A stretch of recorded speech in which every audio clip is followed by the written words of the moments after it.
Hey, I'm Noodle Yeti, and you'll have to excuse me, I was not ready for this City Skylines II official gameplay trailer to come out today. I haven't eaten yet, so I'm probably going to be a little jittery, and it looks like my cat here wants my attention. But anyways, I've watched this a couple times, and I do have some notes that I've taken on this, and I think it's actually... I'm excited for this trailer. It looks like they've really massively improved upon the base game, and it looks like they've even added in a lot of mod functionality as well. I'm not going to go through and like play the entire trailer. I don't think that's necessary. But like when we first look at this one, this is the first note I had, which is yes, hi buddy. I know. So when we look at this interchange here, it just looks so cool. Like how smooth the highway on-ramps and off-ramps are. All the markings at these particular intersections. You got the road speed in the middle. Like just how smooth this looks gives me a lot of hope for how nice and how much control we'll actually have when it comes to building interchanges and kind of any road and network road infrastructure. I think the next one is around 20 seconds. At least that's what my little time thing around here says. When you look at this, look off in the background in the upper left over there.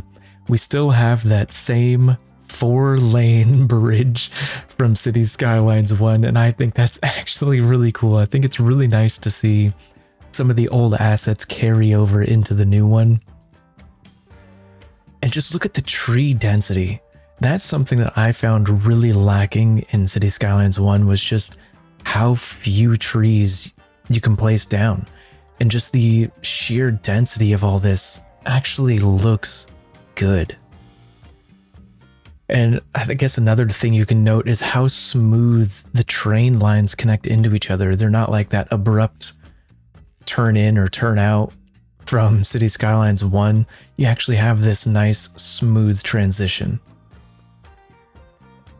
The next scene I wanted to point out is actually around 35 seconds or so. So around here, there's something going over the ridge of the mountain. Now, this could just be simply the seasons changing and the snow on the mountain melting. But if we let this play out,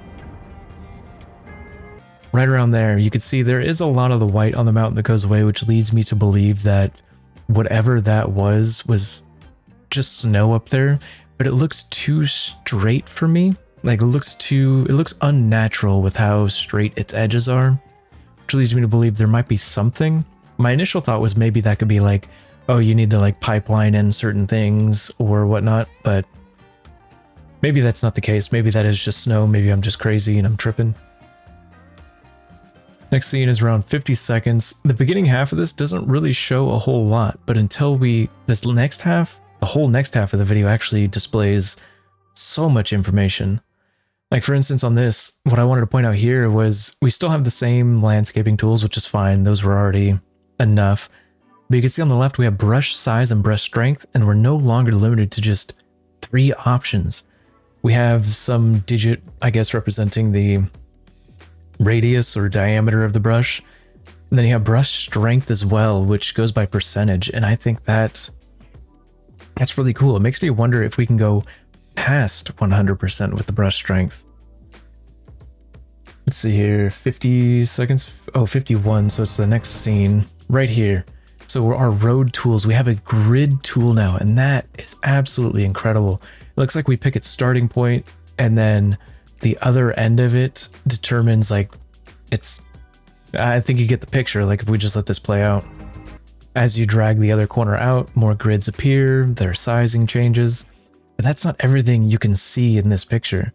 If you look at the individual road icons down at the bottom, you can see that has a blue pipe, a yellow pipe, and a brown pipe underneath it, which I'm assuming means that the function from 81 tiles where electricity and water is just built into the roads, I think that's actually included with this one, and that's really cool.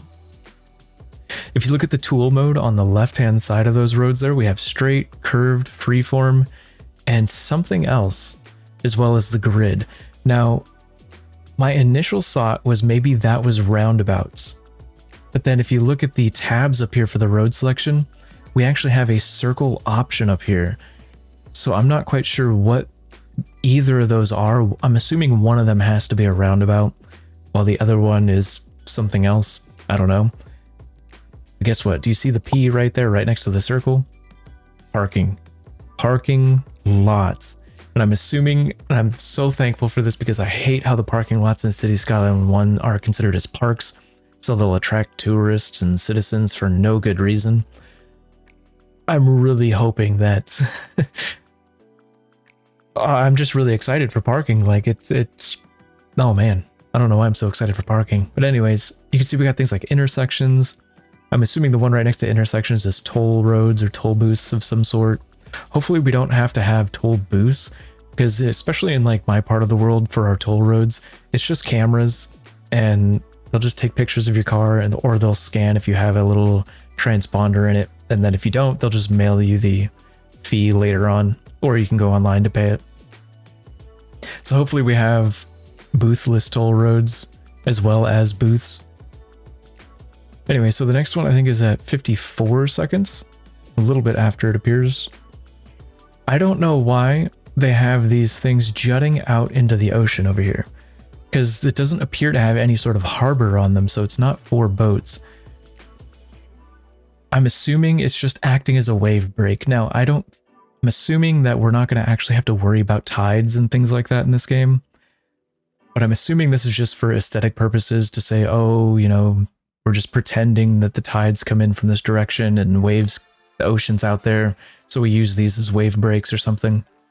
But another thing I wanted to point out with these is it looks like the roads are directly on top of the quay walls. I think that's really cool. So no longer are quay walls their own separate thing, but you can actually build right on top of them. At least that's what I'm assuming. This could just be a very steep cliff right next to the road, but the fact that you could pull the land in that close to the road really speaks a lot, at least to me. And not gonna lie, where this highway turns into the couplet, that is one messy intersection over there.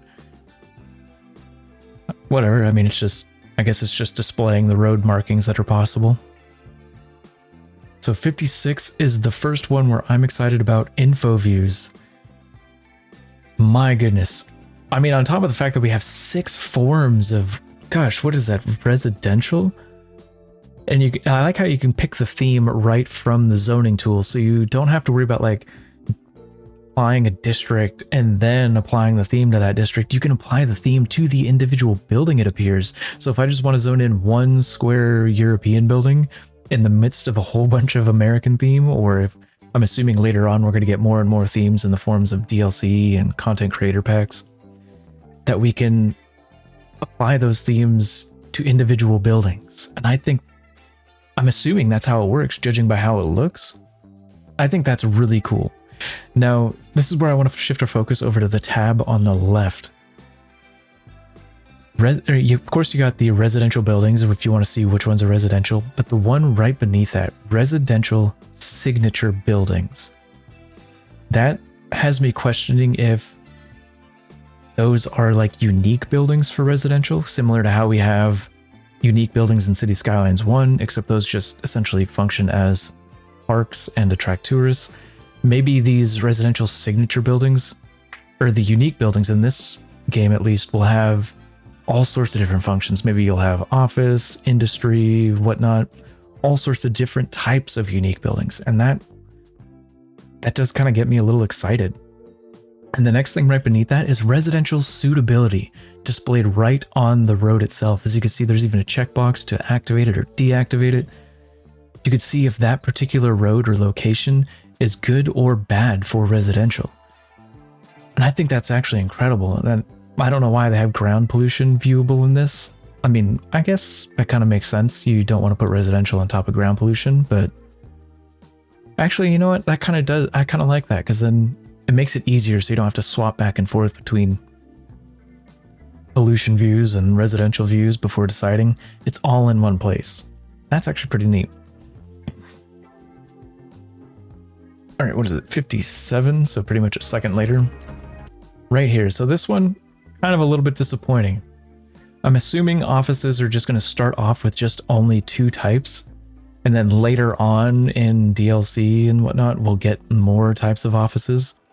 Because here you can see we only have office buildings and office signature buildings, as well as 2, what I assume is height differences. It looks like low rise and high rise, and it doesn't really look like there's anything in between there. And I find it interesting that there's actually bad places for office suitability, as you can see with the tab on the left. And then if you actually look at the roads, there is a couple red roads. I wouldn't have assumed that. I would have assumed almost anywhere might be good for offices, but you know, I am ignorant, so shows me what I know. This one is awesome. So let's go back a second. Let's see if I can pause it right on. All right, so I'm assuming this is all the info views that I'm going to be able to show you here. You can see that first off, it has the angle. I'm actually pointing at my computer screen as if you can see. It actually has, let's just go left to right. It has the angle of which you're coming off of the road over here displayed right there, even showing you that's 90 or whatever, 180 degrees. The distance from that point, the distance to where the end of this road is, as well as its gradient change, positive or negative, including even the radius of the curve. And I think that is just so cool. I think in City Skylines 1, you had to have the mod for, gosh, what was it called? I think it was called Precision Engineering. And the fact that you don't need that anymore, it's just baked into the game, I think is absolutely incredible. Now, if you look over on the left at the bottom, you could see there is even the elevation change. So you could choose your elevation. I'm not quite sure what the Wi-Fi bars next to it are. Maybe that's the, I don't know, maybe the strength and elevation change. I don't know. And then there's even a parallel mode beneath that, but I think that's also displayed in another segment in the future. I also like how we have these different types of roads to select here. Oh, so I think earlier when I was speculating if this was supposed to be toll roads or something, it looks like it's just that's the highway option. And it looks like we have a couple yellow lane options. I'm not sure what the yellow lane ones are for. Where I'm from in the world, you're not supposed to cross yellow lines, so I don't know why there would be multiple of them on a road. But then we also have all the one-ways next to it. So we have 1 lane, 2 lane, 3 lane, 4 lane, and 5 lane, as well as a bunch of different bridges. All right, the next one is a bit of a jump further at 103.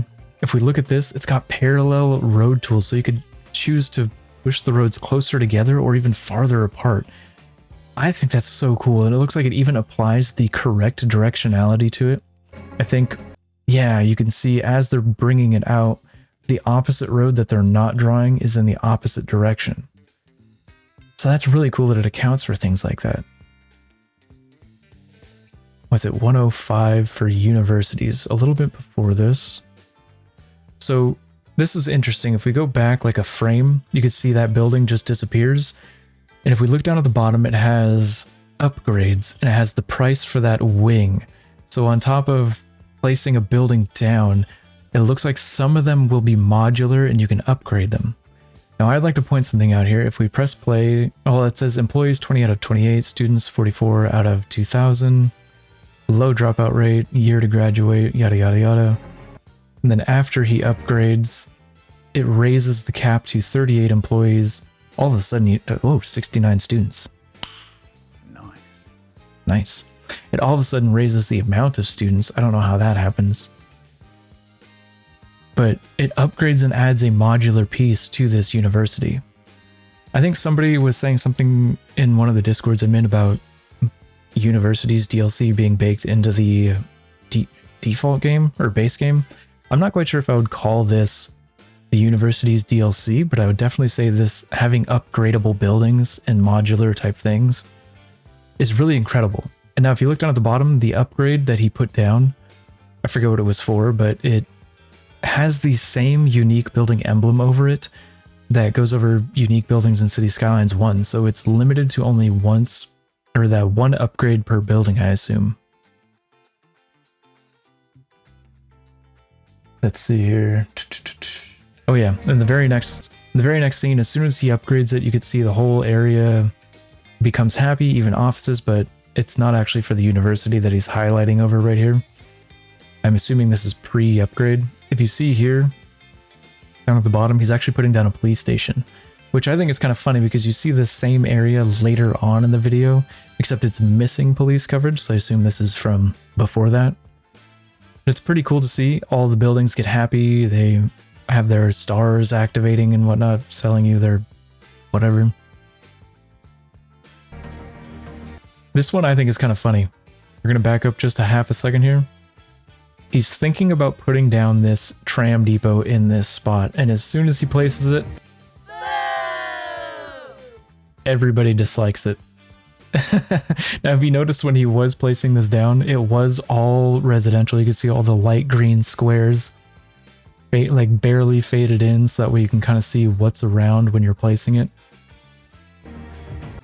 I find it kind of funny that nobody wanted the tram depot near them.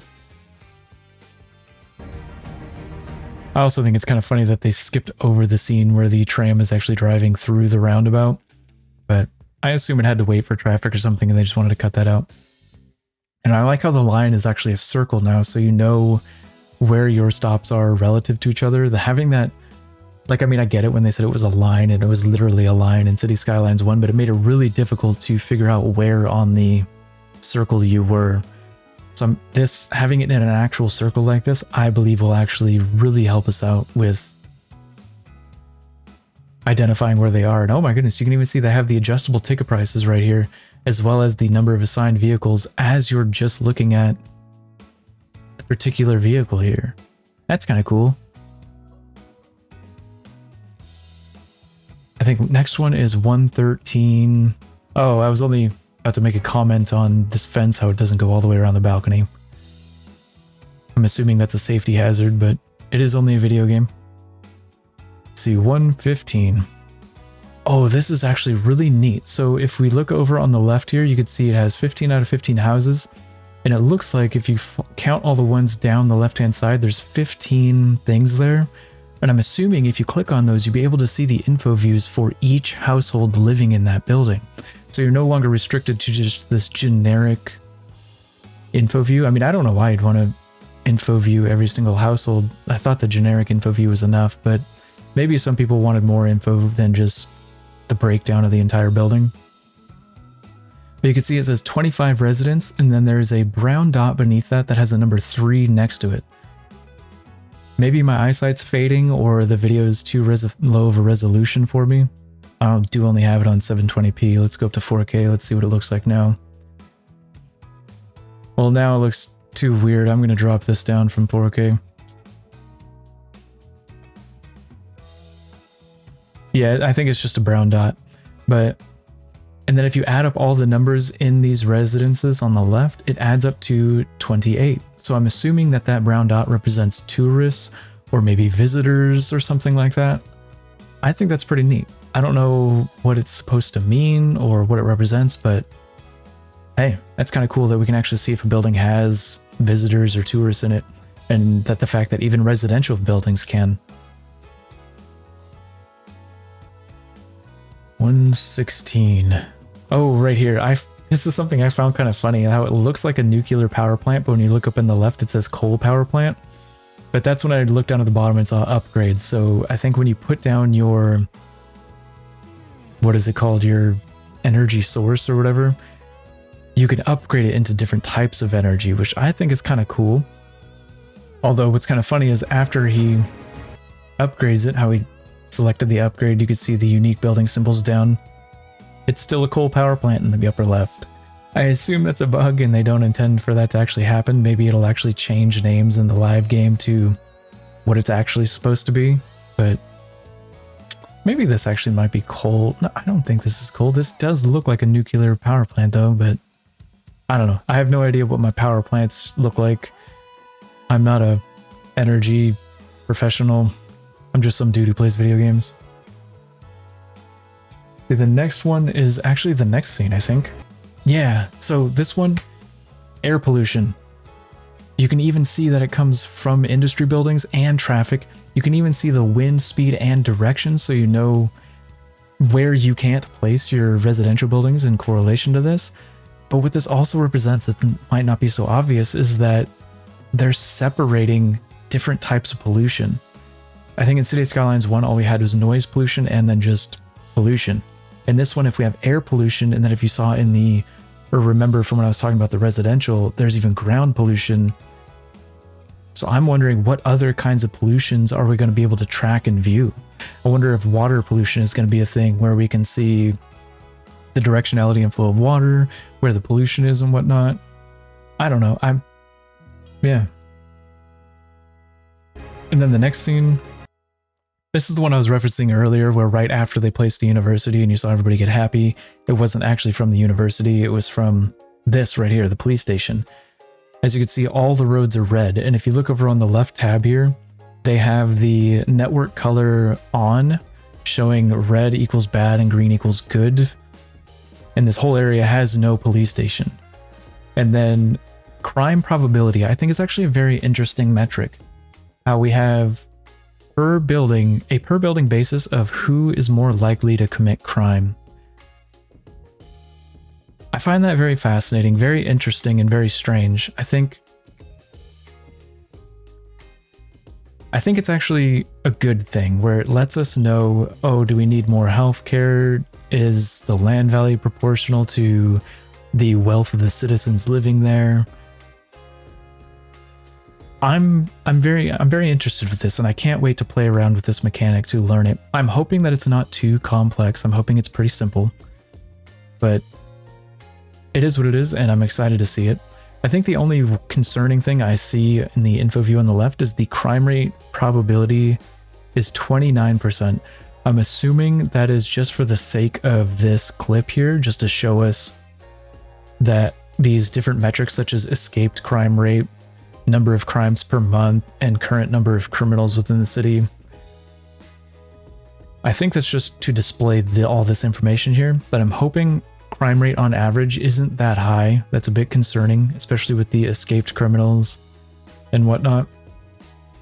But anyways, kind of neat, kind of interesting. All right, so the next one is the very next clip, actually. Right here. So this is actually pretty cool. If we back up just a couple frames or a frame or two, you can see that they have traffic flow per time of day. They have a whole chart here letting us know when we have traffic, when we don't. I think that's kind of neat. I don't know why we'd need to know all of that, but maybe there's some different things we can do. Like maybe we can adjust our traffic lights depending on time of day. We can do certain things or whatever differently. I don't know. But then we got traffic color and traffic flow and traffic volume. I actually really appreciate that these are separated. That was something that I found pretty frustrating. Not frustrating, but a minor annoyance in Cities Skylines 1 is that if a spot had a lot of people going through it, it was red. Even though traffic was flowing freely, it would still just be red. So I appreciate that they have traffic flow and traffic volume separated. And this is also where they display that this is an option that you can select to view or not. As you can see, as soon as you clicked it, it actually changed it from traffic flow to traffic volume. And so now you can see which roads have the highest number of vehicles actually using it. And then in this next clip, this one I think is actually pretty cool. And this one actually reveals a lot about their base game industries that they're introducing. Or not introducing, but continuing on within this. So on the left-hand tab side, you can see that they still only have the 4 types of industry that we use in Cities Skylines 1. We have oil, ore, wood, and fertile land. Or sorry, not industry, but resources on a map. I really like how you can even, if you look down at the bottom part of that tab, you could see that there is, my goodness, I'm still pointing at my screen. I'm just excited. You can see that they have wood, land fertility, oil deposits, and you can select which ones you actually want to view, which I think is really cool. I really appreciate that. It's just a minor thing, just something to appreciate. But if we look down at the bottom in the actual like little tab thing, you can see we have even more types of specialized industry instead of just those 4. It looks like we have husbandry or livestock. It looks like we have grain. I'm assuming that one would either be fruits or vegetables. We have cotton, forestry. Now, these next 3, I'm not quite sure. It looks like that one might be mining, coal, and gemstones, or maybe rare earths. And then finally oil. I'm not quite sure what the difference between the three of those is for mining to coal and whatnot. I don't know. But the impression I'm getting from this is that they didn't move from the old type of zoning from City Skylines 1, where if you put a generic industry over a source or over something else, sometimes you'll get the opposite showing up, where if I put farming over farmland, sometimes I'll get processors popping up when I just want the ones that produce the crops. I don't know if that's changed in this one. I assume it is, where hopefully if it's over a resource, it only produces, or it only builds the one that gathers the resources. And if you put it over something over where there's no resources, it turns it into a processor. I just appreciate that there's more direct options now for us to choose from. Kind of neat, kind of cool. I really appreciate this. And I think that's actually about it for this. I mean, aside from this next scene over here where you can see a truck leaving with logs when they're... After he puts down the forestry industry, we have a truck leaving with logs and there's nothing cutting down logs over here. Then you just got a cool scene over here. And this one I find kind of funny because if you look in the upper right corner, you can see the district name over the water. So we're still probably going to need a mod to disable district names. So that way when you're trying to look at your city from above, there's just not all these names plastered everywhere. But I do like how they've kind of adopted that Google Earth type look for street names and district names and whatnot. But yeah, I think that's pretty much it. I'm really excited. I think this game's coming out in October 24th or something like that. Yeah, October 24th. So we still got 3 or 4 months to build and have fun in City Skylines 1. I'm really excited. I'm actually really stoked for this. I'm a little more stoked than I thought it was. Now, if we go to, I think... Oh, well, I don't know where it's at, but I think it's something like $50 for the base game, and then you can buy a deluxe edition, which includes 1 free asset or something like that. Here, let me see if I can... I'm going to pause this real quick. All right, here it is. So you can see you got the base one that's $50, and then the ultimate, which is 90. Some people might complain about that, but it's like, you know what? They're still cheaper than the $60. Their base game is still cheaper than $60, which has been the standard for way too long. Hot take. With the inflation of everything else, the prices of video games should have also gone up, but since they haven't, it is what it is. People are just used to it. $50 is still cheaper than that. And then you have the $90 one, which is like, yeah, okay, sure, whatever. But you can see with the deluxe one, you get the base game. I'm not quite sure. Hold on a minute here. This is kind of confusing to look at that image. But if we go down, as soon as you get it, you get base game and San Francisco. At the end of the year, you get beach properties, which is kind of funny. They're unlocking or releasing beach properties in the middle of the Northern Hemisphere's winter. Well, I guess, you know what? Why not? Let's just be nice to the Australians. Give them beach properties in the middle of their summer. And of course, in January, we get 2 new content creator packs. And then in springtime, it looks like we get Bridges and Ports expansion. That's kind of interesting to see that they're separating ports out, or a whole port expansion. I think that's something I had speculated on in the last trailer that they had released, was that there's going to be a ports expansion, and it looks like that is true. So I'm excited for it. I've already bought it. I bought the deluxe edition. I don't know. It's a little bit conflicting spending money on things before they're released, especially when I'm so disappointed with how they break the game every time they release something new. But I figure if I'm going to be making content on the game, I probably should have it purchased and ready to play as soon as it releases. But, you know, I guess that's a perk of the hobby. Or not a perk, but a requirement of the hobby. Yeah, I'm stoked. October 24th, it looks like they've included a lot of mod support from some of the essential mods into the base game. I really like how they've expanded upon the different number or different types of buildings. A little bit disappointed with how there's only 2 types of offices, but I'm assuming that's going to be a DLC down the road. It didn't look like we had as much control over our industries as we did before, but maybe that's just only because they gave us a limited preview in this trailer. but we'll find out. I'm really excited. It looks like they've included a lot from City Skylines 1 in this. So I'm happy. I'm excited, and I can't wait to play it. And I hope you all are as well. Thank you for watching. Oh my goodness, this was 30 minutes. Holy crap.